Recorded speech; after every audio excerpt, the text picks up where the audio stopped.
For entertaining gameplay and much more, make sure to feel the ass-pounding action. Diablo 3 has attracted many players who might not be familiar with PC gaming, which might turn off or overwhelm some console gamers. For example, installing the game, it required my operating system to have every service pack update, which I didn't want because Bill Gates has a 3-inch penis. So I had to edit my registry to trick the installer into thinking I did. These little technical problems, like editing registry values, might be a good reason for the casual console gamer to be turned away or discouraged. This game is auction house driven. Some of the enemies and bosses will drop weapons and armor relative to your primary attribute or preferred class build. However, it's not going to happen enough. Therefore, the gear you get that is not suited for you along with the gear you need is where the auction house comes in, which is essentially nerd eBay.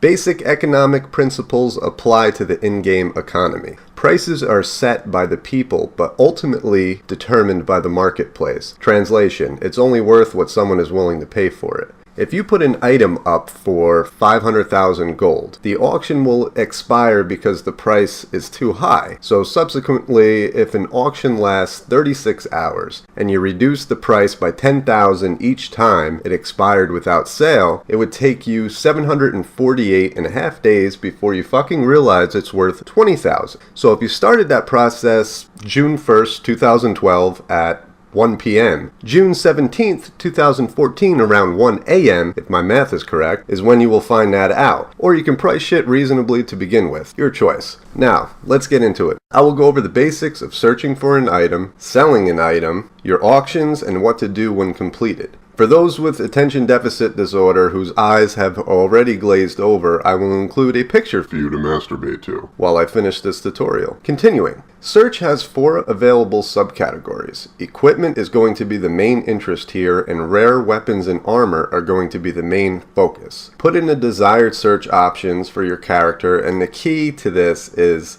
on the bottom, the max buyout price. Because the prices are so artificially inflated by noobs and/or Jews, including a max search price is essential. Unless, of course, you are hood rich and don't mind blowing your whole allotted sum of money on a pair of boots. To those fiscally challenged individuals who may be watching this video, it would be a good time to mention you cannot sell consumables in the auction house, so that red Kool-Aid you have is vendor only. After you are done shopping, any purchased items will show up in your completed tab.